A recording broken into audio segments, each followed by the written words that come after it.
সূর্যনগর গ্রামে রাহুল তার স্ত্রী স্বপ্নাকে নিয়েই থাকতো। রাহুল অনেক সাদাসিধে ভোলা ভালা মানুষ ছিল। অন্যদিকে রাহুলের দাদা রমেশ প্রত্যেকবার রাহুলকে বোকা বানিয়ে তাকে দিয়ে সব কাজ করিয়ে নিত। আর রাহুলের স্ত্রী বাড়ির সব কাজ করত আর মাঝে মাঝে রাহুলের সাথে জমিতে যেত। একদিন রাহুলের স্ত্রী রাহুলকে বলতে থাকে, শোনো, তোমার দাদা তোমার ভালো মানুষের সুযোগ নিয়ে তোমাকে বোকা বানিয়ে নিজের কাজগুলো তোমাকে দিয়ে করিয়ে নেয়। গিন্নি, তুমি আমার দাদাকে ভুল ভাবছো। আমার দাদা আমাকে বোকা কেন বানাবে? আমি তো ওনার ছোট ভাই হই। তোমাকে বোঝানো আমার বেকার, তুমি কোনোদিনও বুঝবে না। তোমার দাদাকে তুমি অন্ধের মতো চোখ বন্ধ করে বিশ্বাস করো। একবার তোমার দাদার চালাকিটা দেখো, তা তো তুমি দেখতে পাও না। ছাড়ো, এইসব কথা তোমাকে বলে আমার কোনো লাভ নেই। তুমি একটা কাজ করো, আমি কিছু টাকা দিচ্ছি, বাজারে গিয়ে হাট বাজার করে নিয়ে আসো আর একটু মাছ কিনে নিয়ে আসো। তুমি রান্না করার জন্য সবকিছু গুছিয়ে নাও, আমি এক্ষুনি বাজার থেকে কিছু সবজি আর মাছ কিনে আনছি। ঠিক আছে, শোনো, বাজারে গিয়ে সব কিছু জিনিসপত্র কিনে সোজা বাড়িতে চলে আসবে। গ্রামের যদি কোনো কেউ তোমাকে কোনো কাজ করার কথা বলে, তুমি একদম করবে না। আরে ঠিক আছে গিন্নি, তুমি এত চিন্তা করো না। আমি হাট বাজার করে বাড়িতে চলে আসব। আমি কারো সাথে কোনো কথা বলবো না। ঠিক আছে, সাবধানে যাও আর তাড়াতাড়ি বাড়িতে চলে এসো। তারপর রাহুল বাজারে যাওয়ার জন্য বাড়ি থেকে বেরিয়ে পড়ে।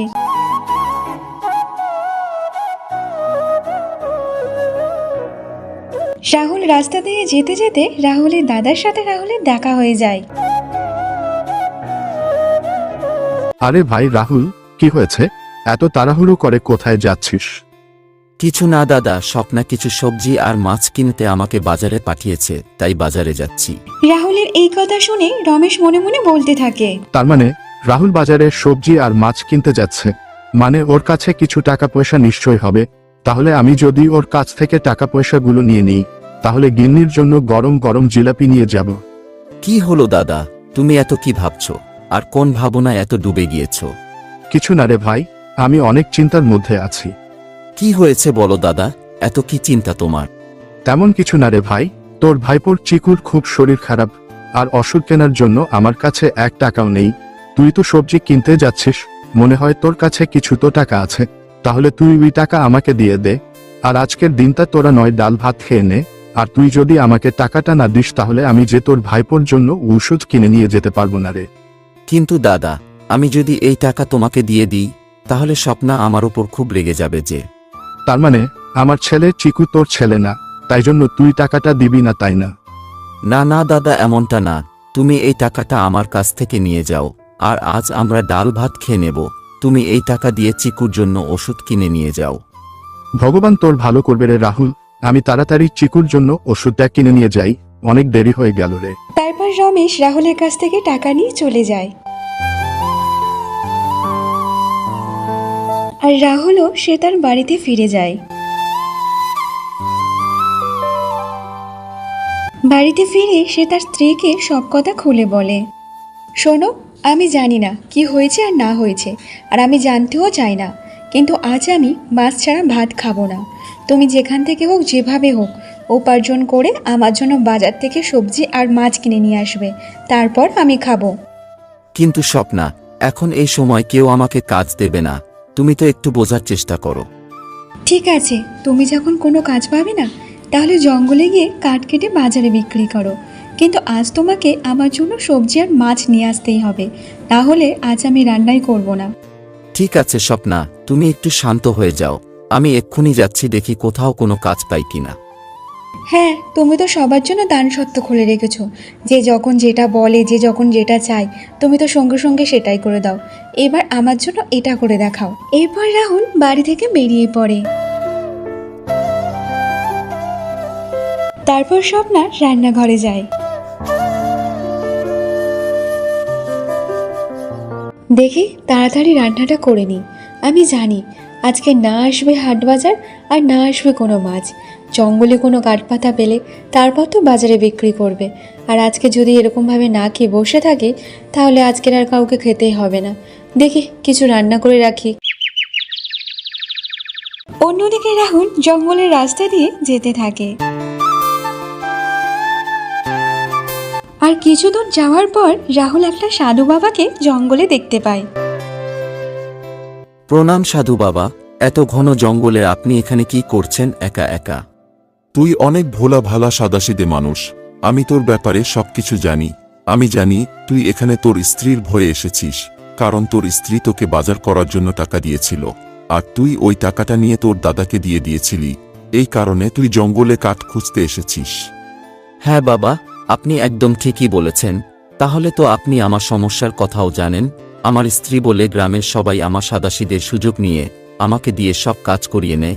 কি সাধু বাবা, এই কথা কি ঠিক যে সবাই আমাকে দিয়ে ওদের কাজ করিয়ে নেয়? হ্যাঁ রাহুল বাবা, গ্রামের সবাই আর তোর দাদা সবাই তোর ভালো মানুষের সুযোগ নিয়ে ওরা সবাই তোকে দিয়ে কাজ করিয়ে নেয়। কিন্তু তুই চিন্তা করিস না, আমি তোকে কিছু বীজ দেব, আর ওই বীজগুলো জমিতে দিয়ে দিবি, আর ওই বীজ থেকে জাদুই ফসল তৈরি হবে। ঠিক আছে সাধু বাবা, ধন্যবাদ আপনাকে। সাধু বাবার দেওয়ার ওই পোটলি নিয়ে রাজু বাড়িতে চলে যায়।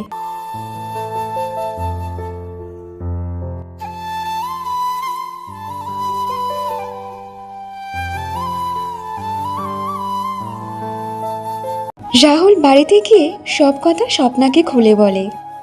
তুমি এইসব কি বলছো? এটা কি সত্যি সম্ভব? ঠিক আছে, তুমি যা বলার বলো। কাল সকাল হতে এই বীজগুলো জমিতে গিয়ে রোপে দিতে হবে। তারপর দেখব এই বীজগুলো সত্যি জাদুই বীজ কিনা। ঠিকই বলেছ গিন্নি, কাল সকাল হতেই এই বীজগুলো জমিদের ওপন করতে হবে। আজ তুমি প্রমাণ পেয়ে গেলে তো যে আমি এতদিন তোমাকে যা বলতাম তা সব ঠিকই। আর সাধু বাবা আজই তাই বলেছে। গিন্নি, আমি ভাবতাম সবাই আমাকে ভালোবাসে, কিন্তু সবাইকে আমার ভালো মানুষের সুযোগ নিয়ে আমাকে দিয়ে সবার কাজ করিয়ে নেয়। এইসব কথা বাদ দাও, চলো এবার আমি তোমাকে খেতে দিই। তুমি হাত মুখ ধুয়ে এসো, আমি ভাত বাড়ছি। কিন্তু গিন্নি, তুমি তো বলেছিলে তুমি আজ মাছ ছাড়া ভাত খাবে না, তো তাহলে রান্না কখন করলে? হ্যাঁ আমি বলেছিলাম, কিন্তু আমি এটাও জানি যে তুমি এই দুপুরবেলা কোনো কাজ পাবে না, আর না আসবে আমাদের বাড়িতে কোনো হাট বাজার, আর না আসবে কোনো মাছ। তাই জন্য আমি দুটো ডাল ভাত করে রেখেছি। চলো খেয়ে নেবে, চলো। ঠিক আছে গিন্নি, তুমি ভাত বাড়ো, আমি এক্ষুনি আসছি।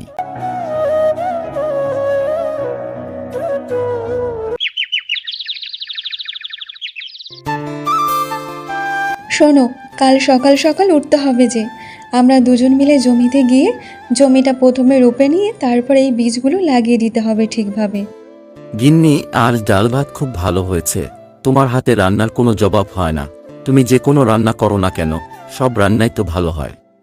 থাক থাক, আমাকে নিয়ে তোমার এত প্রশংসা করতে হবে না। আমি জানি আমি কেমন রান্না করি।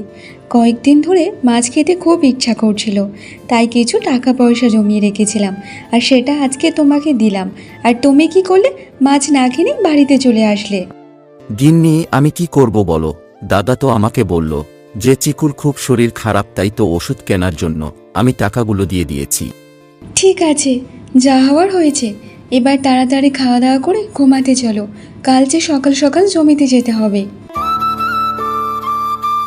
তারপর তারা খাওয়া দাওয়া করার পর ঘুমাতে যায়।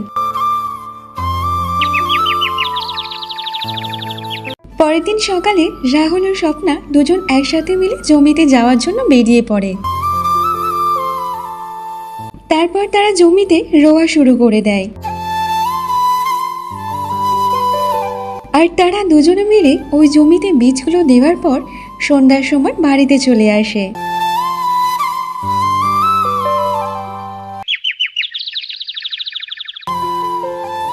শোনো গিন্নি, আমি জমিতে যাচ্ছি জাদুই ফসল দেখার জন্য। শোনো না, আমিও তোমার সাথে জমিতে যাব। আমিও দেখতে চাই জাদুই ফসল হয়েছে কিনা হয়নি। ঠিক আছে চলো গিন্নি, চলো, এবার আমাদের জমিতে যেতে হবে। এরপর রাহুল ও স্বপ্না জমিতে চলে যায়। তারা জমিতে গিয়ে তাদের ফসল দেখে তারা অবাক হয়ে যায়। ওই জমিতে সুন্দর ছোট ছোট গাছ হয়ে ভর্তি হয়ে যায়। আরে সত্যিই তো, এটা জাদুই ফসল। আমরা কাল বীজ রোপণ করেছি, আর আজ দেখো জমিতে ছোট ছোট গাছ বেরিয়ে ভর্তি হয়ে গেছে। হ্যাঁ, সেটাই তো দেখছি। এবার মনে হয় আমাদের সুখের দিন আসার সময় হয়ে গেছে। আর দেখো জমিতে কত সুন্দর সুন্দর ছোট ছোট গাছ বেরিয়েছে, পুরো জমি ভর্তি হয়ে গেছে গাছে। হ্যাঁ গিন্নি, তাহলে সাধু বাবা আমাকে ঠিকই বলেছে যে ফসল হলো জাদুই ফসল। তারা জমি দেখে বাড়িতে চলে যায়। দেখতে দেখতে এমনভাবে কিছুদিন কেটে যায় আর তাদের জাদুই ফসল পাকতে শুরু হয়ে যায়। দেখো গিন্নি, আর কিছুদিন পর আমাদের ফসল তুলতে হবে, ধান যে পাকতে শুরু করেছে। হ্যাঁ, তুমি ঠিকই বলেছ।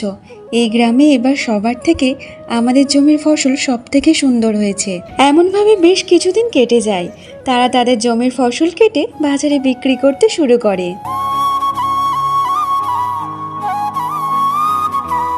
তারা এমনভাবে ফসল বিক্রি করতে করতে তারা একটা বড় বাড়িও করে নেয়। অন্যদিকে রাহুলের দাদা রমেশ রাহুলের ব্যাপারে জানতে পেরে সে বলতে থাকে, রাহুল ও জমিতে কিভাবে চাষ করছে, ফসল বিক্রি করে করে একটা বড় বাড়িও বানিয়ে ফেলেছে। আমিও দেখতে চাই ও এমন কি ফসল চাষ করে যার জন্য এত কিছু করে নিল। তারপর রমেশ রাহুলের জমিতে যাওয়ার জন্য বেরিয়ে পড়ে। রমেশ রাহুলের জমির ফসল দেখে অবাক হয়ে যায়। জানি না রাহুলের ওপর ঈশ্বরের এত কিভাবে দয়াল এলো যে রাহুলকে এত ধনী বানিয়ে দিয়েছে, আর আমি এত গরিব, আমাকে এখনো পর্যন্ত গরিব বানিয়ে রেখে দিয়েছে। রাহুলের জমিতে এত ফসল আর এত বড় বাড়ি দেখে আমার গা জ্বলে যাচ্ছে। এবার কিছু একটা আমাকে করতে হবে। এইসব দেখে রমেশ মনে মনে ভেবেই নিয়েছে যে সে তার ভাইয়ের জমির সব ফসল নষ্ট করে দেবে। তারপর সে ওখান থেকে চলে যায়।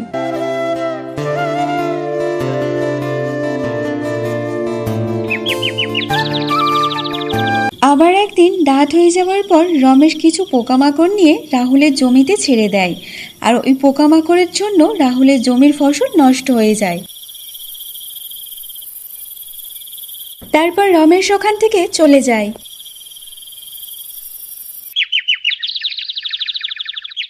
পরের দিন সকালে যখন রাহুল ও স্বপ্না জমিতে আসে, তাদের ফসল দেখে তারা অবাক হয়ে যায়। এটা কি করে হলো? আমাদের জমিতে এত পোকামাকড় কিভাবে এলো? এতদিন ফসল হয়েছে, কোনোদিন তো পোকা লাগেনি, তাহলে আজ হঠাৎ করে কিভাবে হয়ে গেল? আর এবার তো সব ফসল নষ্ট হয়ে গেল, তাহলে কি হবে? এই ফসল তো বিক্রি করে আমাদের সংসার চলতো। তুমি চিন্তা করো না গিন্নি, এগুলো পোকা, এগুলো তো প্রকৃতির দান। এগুলো আমরা কিভাবে তাড়াবো বলো? তবে আমরা এর কোনো না কোনো উপায় ঠিক বের করে নেব। পরের দিন সকালে রাহুল সার নিয়ে এসে তার জমিতে ভালোভাবে লিয়ে দেয়। তার কিছুদিন পর রাহুলের জমির ফসল ঠিক আগের চেয়ে আরো ভালো হয়ে যায়। এইসব দেখে রাহুলের দাদা রমেশ আরো বেশি রেগে যায়। এমনভাবে বসে বসে দেখলে কিছু হবে না, আর তোমার দ্বারা কোনো কাজ একটা ভালোভাবে সম্ভব না। যখন তুমি পোকামাকড় ওর জমিতে ছেড়ে দিয়ে আসলে, তারপরের দিন তোমার ভাই গিয়ে সারখোল দিয়ে ওর জমির ফসল আগের থেকে এখন অনেক ভালো করে নিয়েছে। কিন্তু গিন্নি, আমি তো আমার দিক দিয়ে পুরোটা চেষ্টা করেছি, তাহলে এখানে আমার কি দোষ আছে বলো? কিন্তু তুমি চিন্তা করো না, ওর জমির ফসল এত ভালো কিভাবে হচ্ছে, আমি ওকে জিজ্ঞাসা করব। তোমার কি মনে হয় তোমার ভাই এখন বোকা আছে? সে কখনোই বোকা না, আর তুমি যাও না, তোমাকে এই ফসলের ব্যাপারে কিছুই বলবে না। তুমি তো জানো গিন্নি, রাহুল সাদাসিধা আর ও আমাকে ভগবানের মতো দেখে। আমি ওকে জিজ্ঞাসা করলে ও আমাকে মিথ্যে বলবে না। আমি কাল সকালে গিয়ে ওর কাছে থেকে জিজ্ঞাসা করব, আর ওই এমনিতে আমাকে সব বলে দেবে, কারণ ও আমাকে অন্ধের মতো বিশ্বাস করে। ঠিক আছে, কাল সকালে গিয়ে তোমার ভাইকে গায়ে মাথায় হাত বুলিয়ে সব কথা জিজ্ঞাসা করে নিও। পরের দিন সকালে রাহুল তার জমির দিকে যাচ্ছিল, তখন রাস্তায় তার দাদা রমেশের সাথে তার দেখা হয়ে যায়। আরে রাহুল ভাই, তুই তো অনেক বড় মানুষ হয়ে গেলি রে। তুই তো একা একা ধনী হয়ে যাচ্ছিস। একবার কি তোর দাদার কথা মনে পড়ে না নাকি? একবার তো আমাকে জিজ্ঞাসাও করিসনি যে দাদা কেমন আছো। এখন তোর এত টাকা পয়সা হয়ে গেছে বলে তাই এত অহংকার হয়ে গেছে। আর তোর ক্ষেতে এত ফসল কিভাবে ফলাচ্ছিস যে তোর জমির ফসল এত সুন্দর, আর দেখতে দেখতে এত বড় বাড়ি বানিয়ে ফেলেছিস? দাদা, এমন কিছু না, তুমি আমার দাদা হও। এরপর রাহুল তার দাদা রমেশকে সব কথা বলে দেয়। ও আচ্ছা, তার মানে এত সুন্দরের ফসলের বীজ ওই সাধু বাবাই দিয়েছে?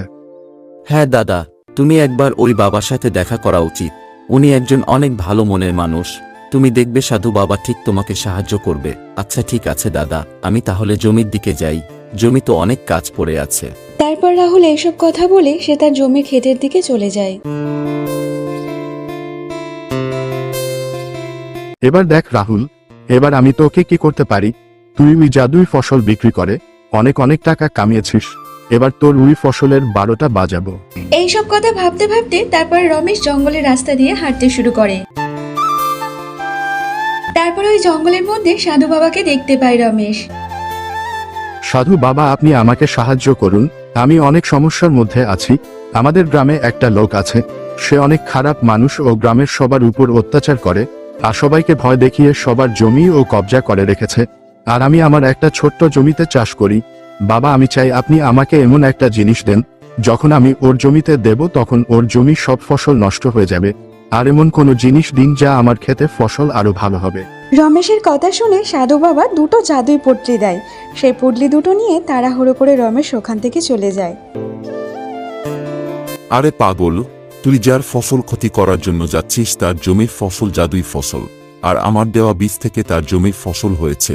আর ওই পুটলি নিয়ে তুই তাড়াতাড়ি চলে গেলি। আমি তোকে এটাও বলিনি যে কোনো পুটলি কোনো যাদব শক্তি আছে। এরপর রমেশ বাড়িতে পৌঁছে যায়। তারপর রমেশ সব কথা তার স্ত্রীকে খুলে বলে। আরে বাহ, তুমি তোমার জীবনে সবচেয়ে ভালো কাজটা আজই করেছো। আজ রাতে আস্তে আস্তে গিয়ে তোমার ভাইয়ের জমিতে এই একটা জাদুই শক্তি দিয়ে দেবে, তারপর দেখবে ওর সব ফসল নষ্ট হয়ে যাবে। আরেকটা জাদুই শক্তি তোমার জমিতে দেবে, দেখবে তোমার জমির ফসল অনেক সুন্দর হবে আর তোমাকে অত পরিশ্রমও করতে হবে না। তুমি ঠিক বলেছ গিন্নি, এবার আমার ভাই রাহুলের থেকে আমরা অনেক ধনী হয়ে যাব। এবার আমার ভাই রাহুলের সর্বনাশ হবে। শোনো, যখন ওই জাদুই ফসলগুলো বিক্রি করা হবে তখন ওই টাকাগুলো নিয়ে আমি কিছু গয়না বানাবো, আর এমন এমন গয়না বানাবো যা এই গ্রামের কারুর কাছে নেই। হ্যাঁ গিন্নি, তুমি চিন্তা করো না, এবার আমাদের এমন হবে যে এই গ্রামের সবচেয়ে ধনী আমরা হব, আর রাহুল বেচারা আবার গরিব হয়ে যাবে। আমার ভাই রাহুল তো এটা জানে না, ও আবার গরিব হওয়ার পিছনে ওর নিজের দাদার হাত আছে। আর যে যাই বলুক না কেন, ও কোনোদিন বিশ্বাস করবে না যে ওর দাদা ওর সাথে এমনটাই করেছে। আরে তুমি একটু আস্তে বলো, আস্তে বলো। তুমি তো জানো দেয়ালেরও কান আছে। যদি এইসব কথা কারোর কানে যদি যায় যে তুমি তোমার ভাইয়ের ক্ষতি করছো, তাহলে গ্রামের লোক আমাদের মেরে ধরে গ্রাম থেকে বার করে দেবে। তুমি আমাকে বলছো জোরে না কথা বলতে, কিন্তু তুমি নিজেই তো চিৎকার করে করে কথা বলছো। ঠিক আছে, হয়েছে হয়েছে। শোনো, একটু রাত হলে তাড়াতাড়ি গিয়ে রাহুলের জমিতে এই জাদুই শক্তিটা ফেলে দেবে, তারপর কাল আমরা সকালে দেখতে যাব। অন্যদিকে রাহুল তার স্ত্রীকে বলতে থাকে। শোনো গিন্নি, এবার যে আমাদের ফসল কাটার সময় হয়ে এসেছে, কিছুদিন পর ফসল তোলা শুরু হবে। আমি ভাবছি এইবার ফসলগুলো তোলার পর যা টাকা পাবো তা আমাদের গ্রামের গরিব মানুষদের সাহায্য করব। হ্যাঁ গো, তুমি ঠিকই বলেছ। আমরা জানি খারাপ সময়ে কি অবস্থাটা হয়। তুমি সত্যি অনেক বড় মনের মানুষ। রাত হওয়ার পর রমেশ কাউকে কিছু না জানিয়ে সে চুপচাপ জমির দিকে যেতে থাকে।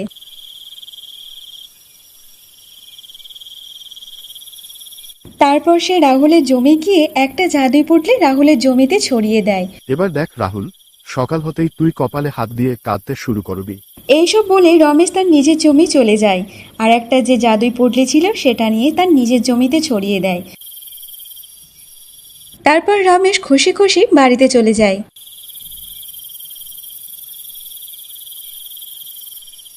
কে গো, ঠিকঠাকভাবে তোমার জমিতে ওই জাদুই বীজটা লাগিয়ে দিয়েছো তো? হ্যাঁ গিন্নি, এবার শুধু কাল সকালের অপেক্ষায়। কাল সকালে আমার জমির ফসল খুব ভালো হবে, আর অন্যদিকে রাহুলের জমির ফসল নষ্ট হয়ে যাবে সব। চলো এখন আমরা নিশ্চিন্তে শুয়ে পড়ি, এখন অনেক রাত হয়ে গেছে।